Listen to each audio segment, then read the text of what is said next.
Good morning বন্ধুরা। তো একটা ঝকঝকে তকতকে সুন্দর সকাল নিয়ে শুরু করলাম আমি আমার আজকের ব্লগ। তো আমার বাসন মাজা হয়ে গেছে। বাসন মাজার পর যেহেতু হাত ভীষণ টান টান করে, তার জন্য তিলের তেল মেখে নিলাম। আর মুখ ধুয়ে মুখেও এক রাউন্ড তিলের তেল মেখে নিলাম, কারণ এখন ভীষণ স্কিনটা ড্রাই হয়ে যায়। তো চলো আজকের দিনটা এইভাবে শুরু করলাম, দেখি আমি তোমাদেরকে কি কি কাজ টাজ দেখাতে পারি। তো চলো এখন করবো চা। তো চলো রান্নাঘরটা দেখাই। সব ঘর দুয়ার ঝকঝকে তকতকে করে ফেলেছি। আজকে আমাদের সকালে হবে ঘুগনি আর রুটি। তো এই যে বাসনগুলো মেজে ফেলেছি।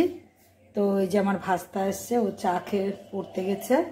তো এখন আমি করব চা। ঘর দুয়ার একদম পরিষ্কার পরিচ্ছন্ন।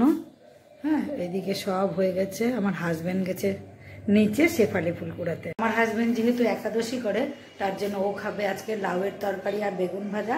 আর আমরা খাবো হচ্ছে মাছে আলু আর ফুলকপি দিয়ে মাছের ঝোল আর ভাত আর বেগুন ভাজা। আমরাও লাউয়ের তরকারি খাবো। তাহলে চলো এক এক করে কিন্তু তোমাদেরকে যতটা পারবো দেখানোর চেষ্টা করব। তাহলে চা করি, খাই।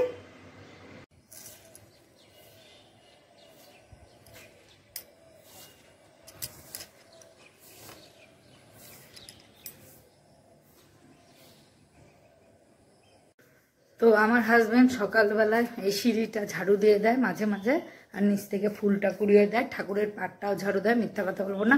আর সবজি কেটে দেয়, মাছও কেটে যায়, মানে বেশিরভাগ দিনে। আর যেদিন ধরে খুব ব্যস্ত থাকে, ব্যবসার কাজে পারে না, সেদিনকে পুরো রান্নাঘরটাই কিন্তু সামলে নিই আমি। তাহলে খুব হাসি খুশি মনে শুরু করে দিই। আজকে প্রথম খাওয়া চা। তাহলে যাই চা করি। তো বন্ধুরা চা করে নিয়েছি আমার আর আমার হাজব্যান্ডের, আর ট্যাবলেটটা নিয়েছি। আমি দুটো জিনিস সকালবেলা দেখি, নাহলে আমার ভালো লাগে না। তো আমার হাজব্যান্ড বেশি ক্যামেরার সামনে আসতে চায় না, তাই আনি না। তো এদিকে দেখো রান্নাঘরে গিয়ে যে রান্নাটা করব তোমাদেরকে বলেছিলাম, কিন্তু সেটা পুরো পাল্টে তুলেছি। পুরো নিরামিষই হবে। আর আমার ছেলেদেরকে ডিমের আমলেট ভিজে দেবো। তো ওইদিকে ফুলকপি আলুর তরকারি, পটল ভাজা, বেগুন ভাজা আর লাউয়ের তরকারি হবে। তো ফুলকপি আলুটাকে এই যে কড়াইয়ের মধ্যে আমি একটু ভাপিয়ে নিয়েছি, আর তারপরে এগুলোকে রান্না করব। তো দেখো আমার বর কি সুন্দর কুচি কুচি করে ঝিরিঝিরি করে লাউ কেটে দিচ্ছে। যদিও আমিও কাটতে পারি, কিন্তু বেশিরভাগ সময় ওই কেটে দেয়। তো তারপরে আমার রান্নাটা হয়ে গেল। তারপরে সবাইকে খেতে দিলাম। ওরা রুটি ঘুগনি খেলো, আমি রুটি কলা আর দুধ নিলাম। আমুল তাজাটা আমি জ্বালাই ঠালাই না, এমনি নিয়ে নিই। আর বাকিটা এমনি আমি চুমুক দিয়ে খেয়ে নেব। তাহলে এখন মেখে খুব সুন্দর করে, আমার সকালবেলায় বেশি ঝাল ঠাল ভালো লাগে না, আমার মিষ্টি মিষ্টি খাওয়ারই সকালবেলায় ভালো লাগে। তো বন্ধুরা এখন হচ্ছে আমি যাব পার্লারের ঘরে। তো বন্ধুরা সামনে যেহেতু বিয়ে বাড়ি আসছে, পুজো অনেক দিন হলো চলে গেছে, তো এক মাসে তো সকলেরই ভুরু গজিয়ে যায়। তো মনে করো যারা আমার পার্মানেন্ট কাস্টমার, তারা তো আমার কাছে আসবেই। আমার হাতের ভুরু নাকি ওদের খুব পছন্দ হয়, তাই আসে। তো দেখো বন্ধুরা, আমার ভগবানের আশীর্বাদে কিন্তু বিশাল পার্লার। কিন্তু জানো তো, আমি ফ্যামিলিগত কিছু প্রবলেমের জন্য আমি সুন্দর করে পার্লার চালাতে পারি না। কারণ বলো দেখি, পার্লারে কি হয় বলো তো, একটা নির্দিষ্ট সময় নিচে নামতে হয়, রেডি টেডি হয়ে একটা নির্দিষ্ট সময় এসে সেই সময় পর্যন্ত কাজ করতে হয়। কিন্তু আমার ওদিকে সংসারে যেহেতু কোনো কাজের লোক নেই, যার জন্যে কিন্তু আমার সংসারের সম্পূর্ণ কাজ করে পার্লারে আমি সময় দিতে পারি না। সবাই আমাকে বলে, তুমি এত বোকা, পার্লারে তুমি এত ভালো কাজ জানো, পার্লারে তো প্রচুর পয়সা ইচ্ছা করলেই রোজগার করা যায়। তখন আমি বললাম, হ্যাঁ রে, বয়সকালে তো প্রচুর পিটিয়ে পার্লার করেছি, তখন বাচ্চা ছোট ছিল, বাচ্চাকে পাশে নিয়েই পার্লার করেছি, করেই তো আজকে এই 3 তলা বাড়ি এত কিছু করেছি। বলি যে, আমি বললাম সব মনকে বুঝদি যে নিশ্চয়ই ভগবানের কোনো একটা লীলা আছে, যে যার জন্য আমি এই সময়টা পার্লারটা খুলে ঠিক মতো চালাতে পারছি না। আর বলো দেখি, ফ্র্যাঞ্চাইজি নিলে স্টাফরা একরকম কাজ করে, আর হচ্ছে এমনি স্টাফ রাখলে পরে তারা কিন্তু আবার আর এক রকম করে। মানে আমার অভিজ্ঞতার থেকে বলছি, আমার পার্লারে তো আগে যখন লোক রাখতাম তখন চুরি চামারি হতো। কারণ আমার বিশ্বাস করো, আমার একটা জায়গাতেও তালা নেই। চলো তোমাদের ব্যাগ কেরম করে আমার আলমারিগুলো ড্রয়ারগুলো দেখাই, একটাতেও আমার তালা নেই। যেটাতেও বা আমার ক্যাশের মধ্যে তালা ছিল, সেই তালাটাও আমার ভেঙে গেছে। তো চলো দেখাই। এই দেখো, একটা ড্রয়ার কোথাতেও তালা নেই। এইটাতে যাও ক্যাশের জন্য তালা করেছিলাম, তাই তালাটা গেছে ভেঙে। এখন এটা আমাদের হাবি জাবি জিনিস থাকে। হ্যাঁ, এই যে দেখো, এখানে কোনো ক্যাশে এরকম এই যে তালা নেই। এখানে এই আলমারিটার মধ্যেও কোনো তালা নেই, এগুলোতে কোনো তালা নেই, মানে পুরোই আমার এরকম ওপেন থাকে একদম। তো আজকে আমার পার্লারে বেশ কয়েকটা কাজ ছিল, আরও কয়েকটা আছে, তাই সংসার টংসার করে নিচে নেমে আসলাম, কাজটা করলাম। এখন আবার ওপরে যাব, ওপরে গিয়ে স্নান টান করবো, পুজো করব, তারপরে আমার আরও কয়েকজন কাস্টমার আছে তারা আসবে। সবসময় আমি বলি একটু ফোন করে আসিস, কারণ আমার এখন বয়সটাও একটু বাড়ছে, যার জন্য আমি ওইভাবে কাজের লোডটা নিতেও পারি না। তো দেখছো তো আমার পার্লার একদম ঠাকুরের আশীর্বাদে বুঝতেই পারছো কতটা বড়। তো এখানে আমি সেভাবে সাজালে কিন্তু অনেক কিছু করতে পারতাম। তো সবসময় আমি ভাবি কি ভগবান যেটা চাইবে আমার ঠিক সেটাই হবে। তো বন্ধুরা চলো সঙ্গে থাকো, দেখি আজকে তোমাদের সে বিশেষ গল্পটা বলতে পারি নাকি, সেই সময়টা আমার হয় নাকি। তাহলে তো সন্ধ্যাবেলায় খুব সুন্দর করে চা নিয়ে বসে তোমাদের সঙ্গে জমিয়ে আমার সেই কালো দিবসের গল্পটা বলবো। তো বন্ধুরা দুপুরবেলায় তো খাওয়া দাওয়া হয়ে গেছে। তো আজকে আমাদের নিরামিষই ছিল, খালি আমরা ডিম সিদ্ধ খেয়েছি, আমি আমার ছেলে আমরা ডিম সিদ্ধ খেয়েছি। আর আমার হাজব্যান্ড যেহেতু একাদশী করে তার জন্য পরের দিন ও নিরামিষ খায়, সেই জন্য সবাই তরকারিগুলো সব নিরামিষই। তাই সারাদিন চুলটা যেহেতু মাথার উপরে ডালা খোপা করা থাকে, তার জন্য যে এখন আমার এই যে বাইরের ঘরের এই সুন্দর একটা সিঙ্গেল বিছনার মধ্যে এখন শুয়ে আরাম করবো একটু। তাহলে আমি একটু আরাম করি, তোমরাও আরাম করো।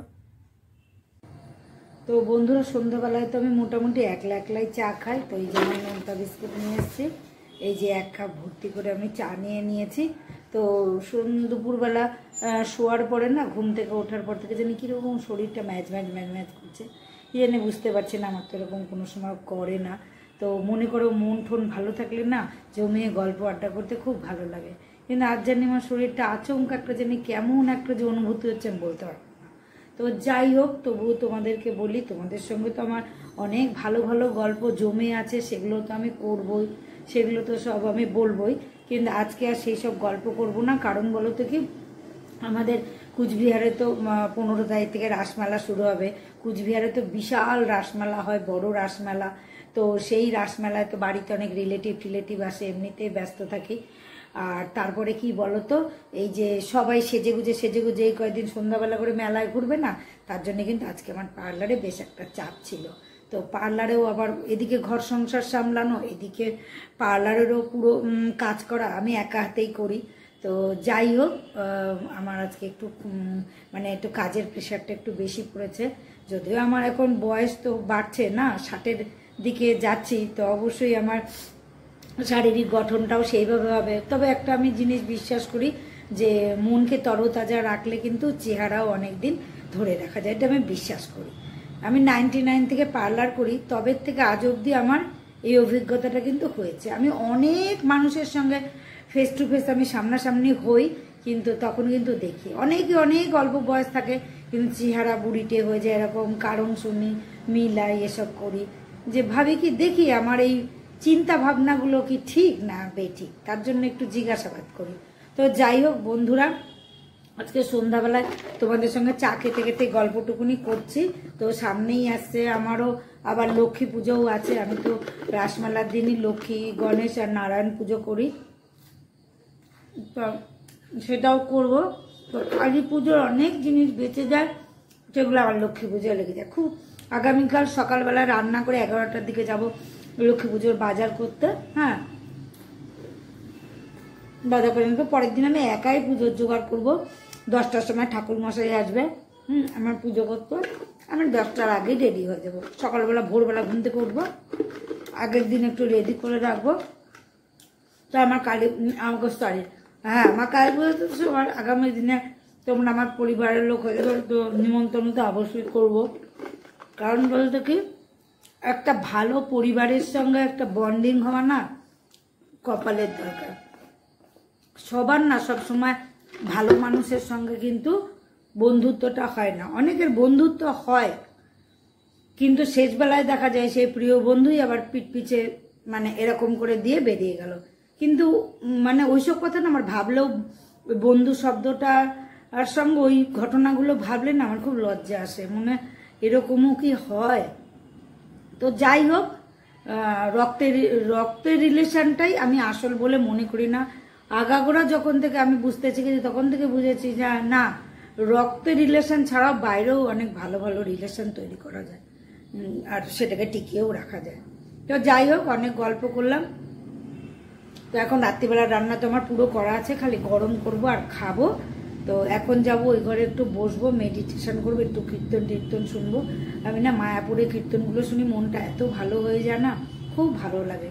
তো আমার বর কখন মার্কেট থেকে আসবে, আজ একটু দেরি করেই আসবে, আজকে ওর একটু দূরেই গেছে।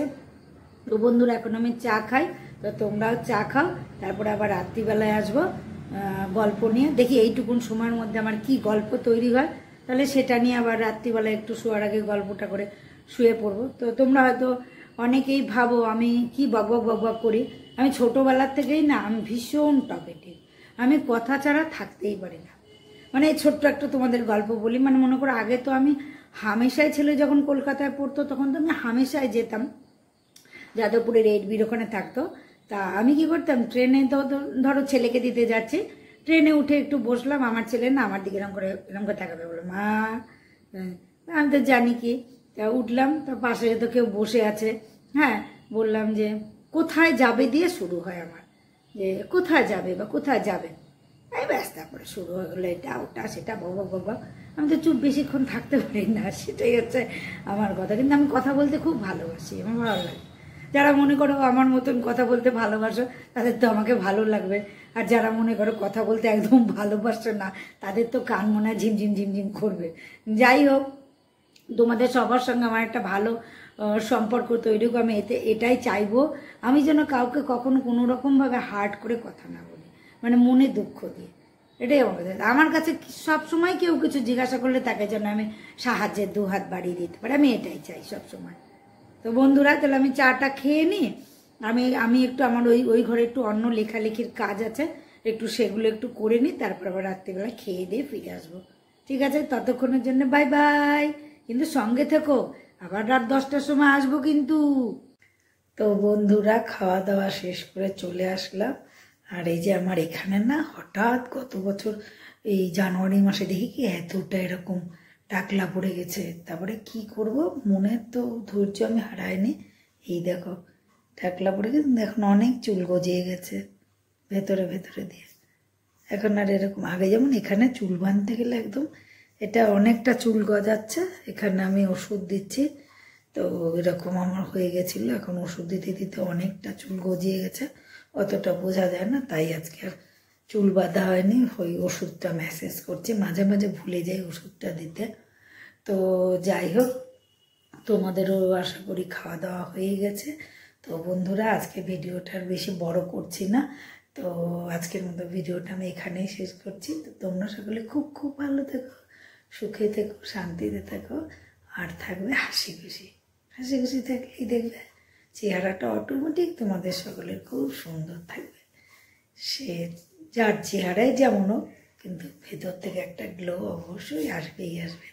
তো বন্ধুরা, আমার এই ভিডিওগুলো ভালো লাগলে অবশ্যই আমার চ্যানেলটা সাবস্ক্রাইব করে আমার সঙ্গে থেকো। তাহলে আজকের মতো ভিডিওটা আমি এখানেই শেষ করছি। Tata, sweet dream.